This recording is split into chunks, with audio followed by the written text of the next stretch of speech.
This happens every year right around Pesach. Spring fever. Sometime in April, the air gets this faint sea smell as if it came straight off the shore in Tel Aviv.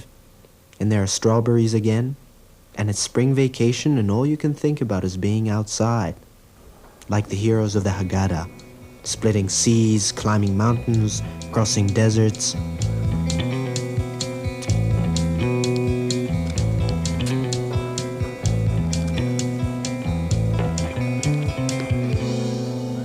And where am I the night of the Seder? Stuck inside, eating knedlach, drinking wine, reclining. The only real exercise you get at Pesach is spring cleaning or singing Pesach songs. Simcha Rabba, v'higia Pesach ba. Simcha Rabba, v'higia Pesach ba. Tafru li bekedim kisim mil'u kisai be'egozim. Simcha Rabba, v'higia Pesach ba. Simcha Rabba, v'higia Pesach ba.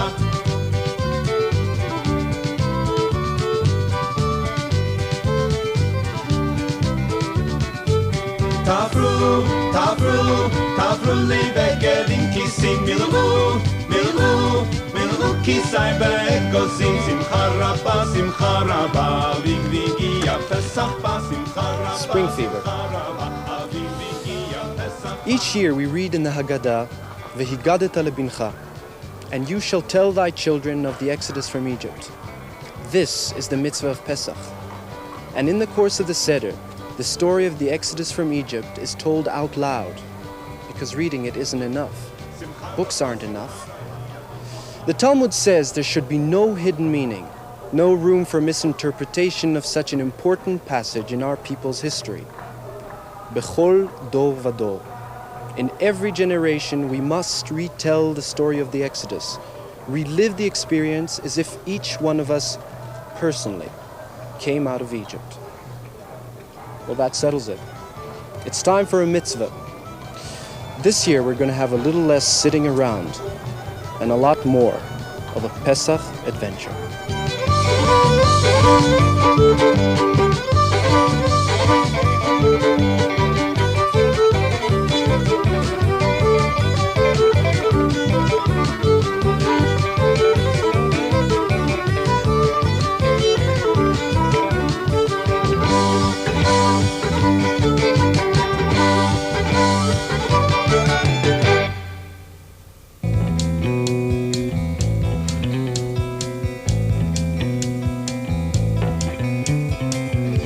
We're on our way.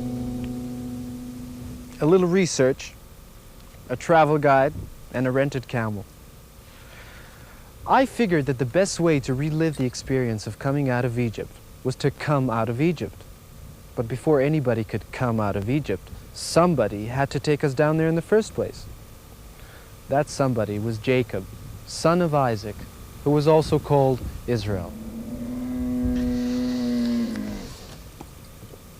The whole story begins right here in Beersheba, in what was then known as the land of Canaan.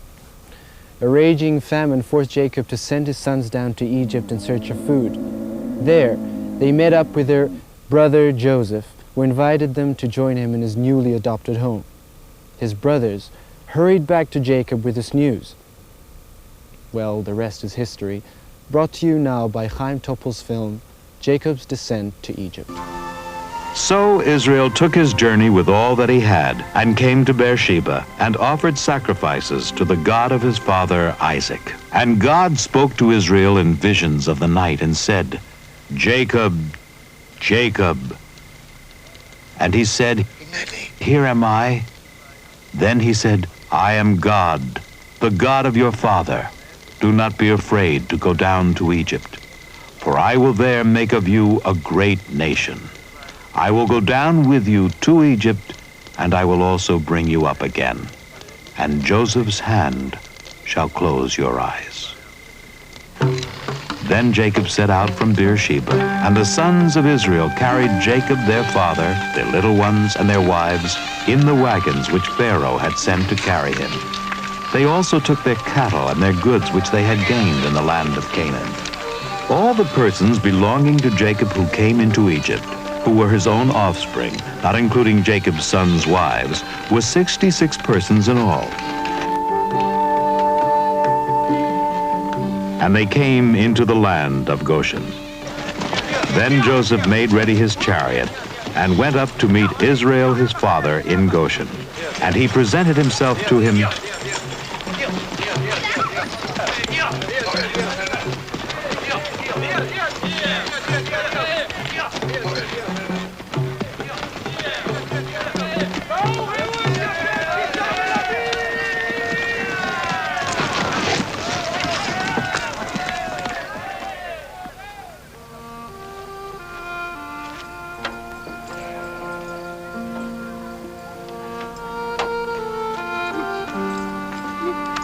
and fell on his neck and wept on his neck a good while. Israel said to Joseph, "Now let me die, since I have seen your face and know that you are still alive." Joseph said to his brothers and to his father's household, "I will go up and tell Pharaoh, and will say to him, 'My brothers and my father's household, who were in the land of Canaan, have come to me.'" Then Joseph settled his father and his brothers, and gave them a possession in the land of Egypt, in the best of the land.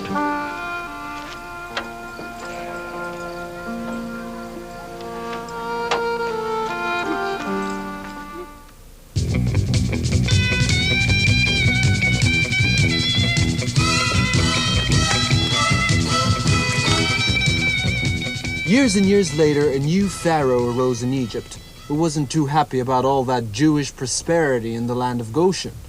Things went from good to bad to worse for the people of Israel, and from keepers of sheep and cattle, they were turned into brick makers, pyramid builders, slaves. Moses lobbied Pharaoh for permission to leave the country, but Pharaoh wasn't about to let any people go. For being so stubborn, Pharaoh brought upon himself and his country a whole slew of plagues, all of which convinced him finally to set us wandering off into the wilderness. Oh, but I think he changed his mind. I hope you all brought bathing suits.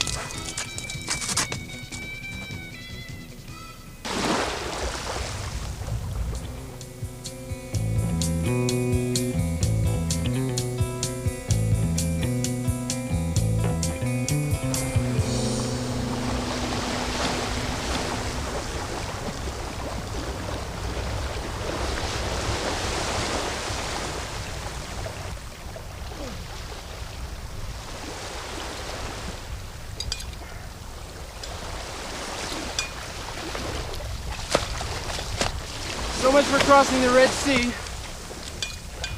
think I lost them. I figured to relive this experience and still make it to the Seder, I better take one of these along. And my travel guide. And matzah. The Exodus begins with this plain, flat, yeast-free bread baked in a hurry by our ancestors on their way out from Egypt. The bread of affliction. It has come to be a symbol of Pesach, a reminder of the poverty we knew as slaves to Pharaoh on that side of the water. 3,000 years later, the baking of matzah is still done in a hurry.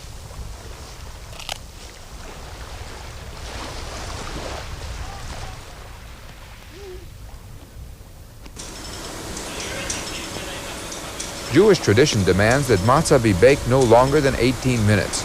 Afterwards, fermentation begins, rendering the matzah unkosher for Passover. In this modern-day factory, the netting process involves two huge mixers. Every 18 minutes, a mixer is thoroughly cleaned to rid it of any remains of dough which may be left over. Work at the matzah factory begins way back in the month of December and continues until Passover Eve. Over 1 million boxes of matzah are manufactured here each year. 40% of them are exported to the United States, England, Australia. Some even reach Jews in places as far away as the Soviet Union. In Kfar Chabad, the center of the Hasidic Chabad movement in Israel, we find a special bakery which makes shmura matzah. To observant Jews, especially Hasidim, the special hand-made shmura matzah are put on the Seder plate for the first night of Passover. This is a matter of tradition, duplicating as closely as possible the matzah consumed by the Hebrews as they encamped in the desert having fled the Egyptians.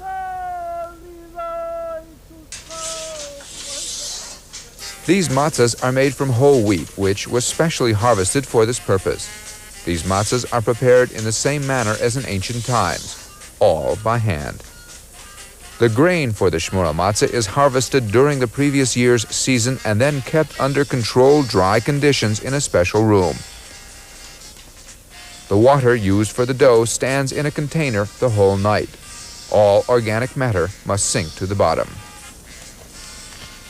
After the dough undergoes the preliminary kneading, it gets passed on to the beaters.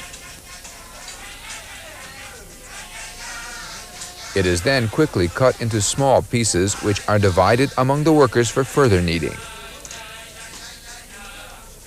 Afterwards, the dough is cut into wafer-thin circles. A skilled worker perforates the delicate dough to help it bake more rapidly.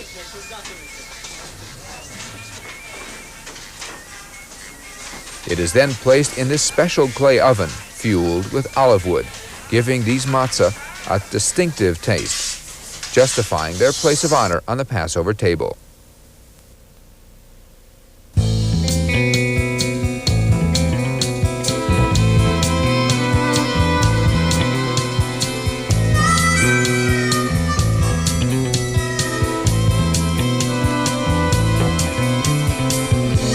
Me and my big adventurous mouth. At this rate, I'm gonna have a very private Seder. Myself. In the Sinai. You know, I can't figure out how they did it. 40 years of wandering, of circles in the desert, up and down, back and forth, little food, less water, desert flies. But there was a plus side to things. An entire generation grew up here in the desert, unmarked by the bonds of slavery. That generation was the first to be told the story of their parents' exodus from Egypt, and that is the origin of the mitzvah, v'higadet lebincha. And you shall tell thy children of the exodus. Only how the heck did they get out of here? Boy, what I wouldn't do for a nice bright pillar of fire, a cloud of smoke, some kind of sign!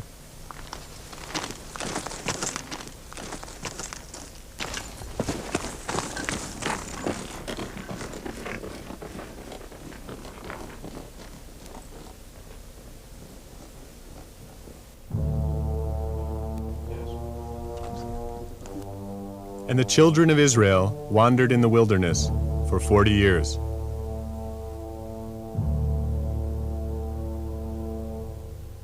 About 38,000 square miles of sand, rock, and barren mountains separate Egypt from the Promised Land. This is Sinai. For thousands of years, this desert wilderness has served as a gateway for travelers between the continents of Africa and Asia to the east. The most famous crossing of this vast desert expanse is reported in the Bible, in the exodus of the Israelite nation from Egypt. Most biblical scholarship concludes that the exodus did, in fact, take place through Sinai. The exact route of that crossing remains the subject of debate, which centers around a geographic dispute. Which of the many towering desert peaks is the real Mount Sinai?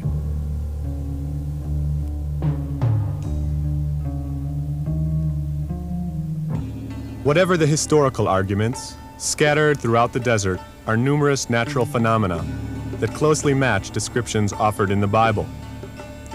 These phenomena recall the life-sustaining resources with which the children of Israel survived during their 40 years of wandering.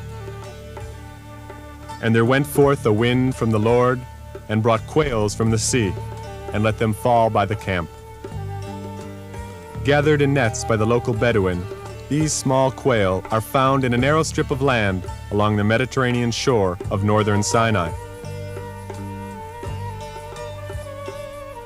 In the southern part of Sinai, the eshel tree bears a sweet, edible fruit, which the Bedouin call manna, the same name given to the staple desert food eaten by Moses and his people. A scarcity of water plagued the Israelites all during their journey. The desert offers its own conservation method. Layers of rock just beneath the soil surface keep the winter rains accessible for drinking.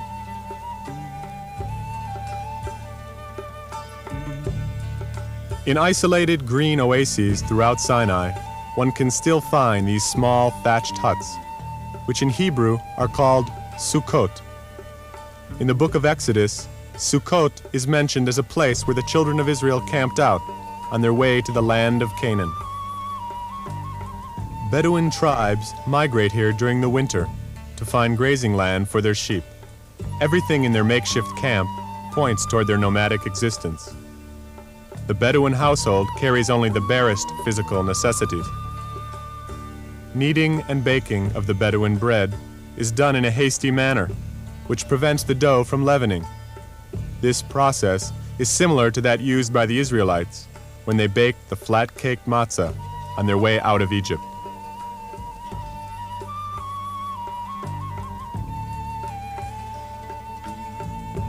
According to Bedouin folklore, many, many years ago, a large mass of wanderers crossed the desert from out of the west and passed eastward, where all trace of them was lost.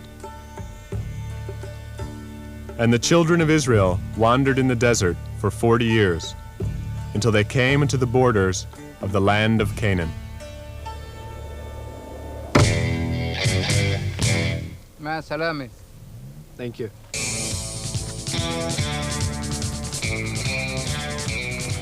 The promised land! Oh, 40 years of waiting in line at passport control, and here I am, a new immigrant. Actually, I planned it this way. To leave Sinai just in time to make it to the Seder. Only now I really have to hurry, because I have an invitation from some other new immigrants. Friends of mine who live not too far from here in, Kibbutz Torah. They did their own wandering out of America into the Negev desert of Israel.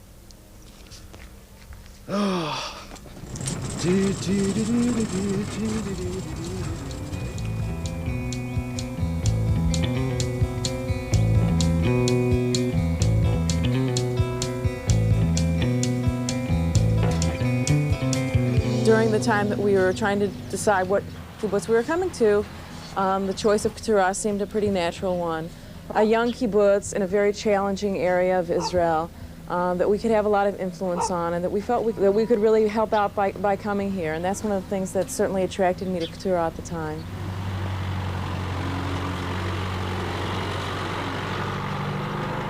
I think there's a special quality to the Arava that in some ways relates to the western frontier. There's a sense of openness here, of freedom, of we can do our own thing, we can develop our own kind of community without anybody else telling us, you know, what it is we have to do.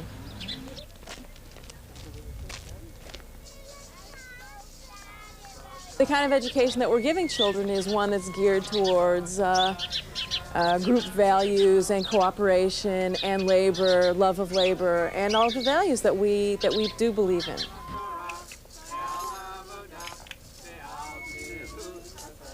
I think that unless we know that we're building towards a better future, then, you know, why should we be here?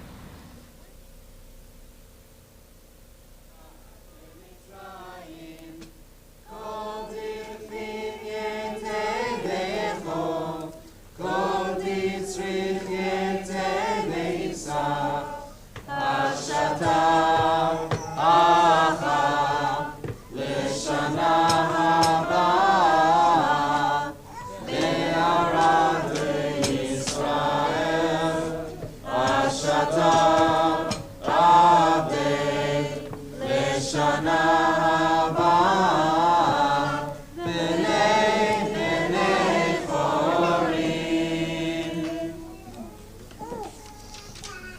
Erev Tov to everyone and Chag Sameach. This evening I would like to open the Seder with an explanation of the symbols of the Passover holiday. The shank bone is a symbol of the Paschal offering. The hard-boiled egg is the symbol of the destruction of the temple. The karpas, or the parsley, is a symbol of the greenness of the spring, Chag HaAviv. And the maror, the bitter herbs, it represents the bitterness of the Egyptian bondage.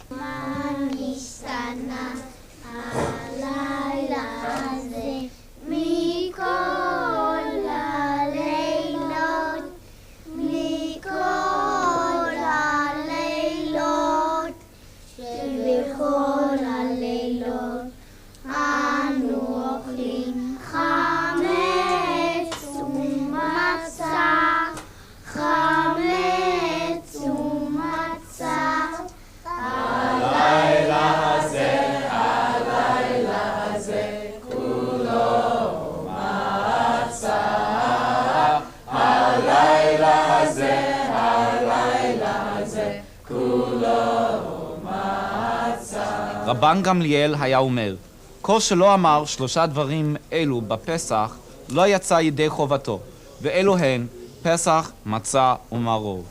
עבדים היינו, אתה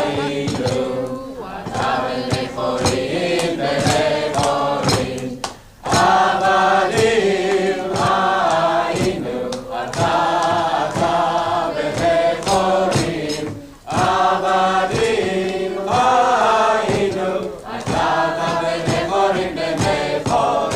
Avadim hayinu. Once we were slaves unto Pharaoh, today we are free men. What is freedom? It is personal, physical, economic, and spiritual. Those of us who were born in the United States and other Western countries and settled in Israel, in the Arava, on this kibbutz, we tend to take these freedoms for granted. But our Jewish brethren in the Soviet Union are deprived of those freedoms which we so much enjoy. They cannot practice Judaism. They cannot freely decide to emigrate. This freedom, which is the central theme of the Pesach holiday, this is the idea which we want to convey to our children.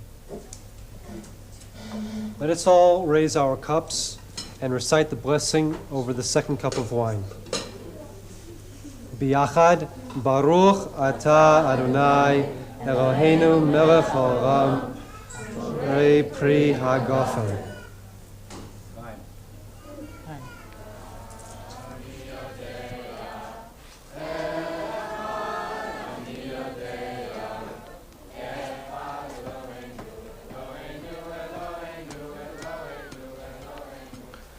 From the Negev to the hills of Judea. Just when I get around to fulfilling one Pesach mitzvah, I find out about another one. It's called Aliyah L'Regel, going up to Jerusalem by foot. In the days of the Second Temple, Jews from all over Israel made a pilgrimage up to the holy city during Passover. There they offered God a sacrifice, the Paschal lamb, which is symbolized in our time by the shank bone on the Seder plate.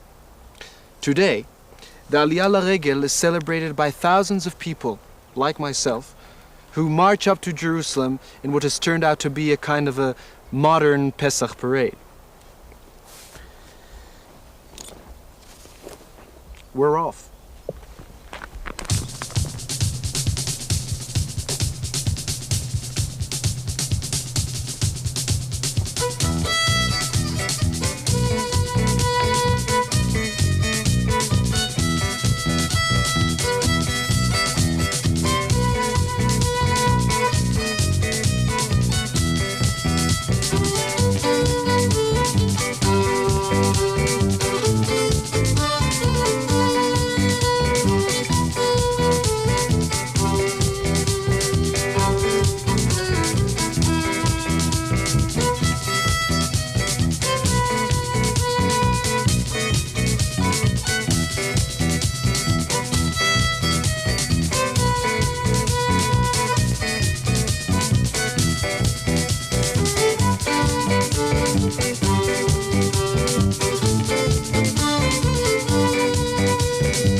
Well, I made it, personally. From cover to cover. From Egypt to Israel, from slavery to freedom. Across the seas, mountains, deserts. A Pesach adventure. Next year, I think I am going to take it easy. Sit around, eat knedelach, drink wine, recline. Next year, Did I forget a mitzvah somewhere? Next year in Jerusalem.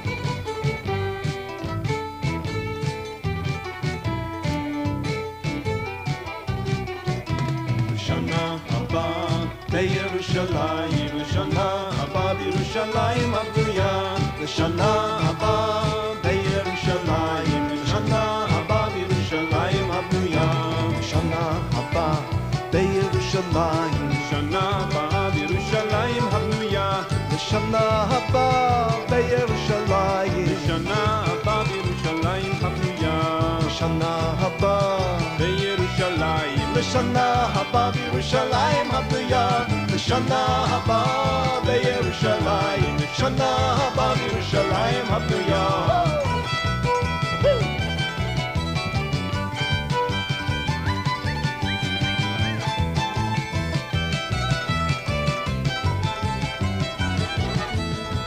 This is Jonathan Segal wishing you all a happy Passover. Shalom.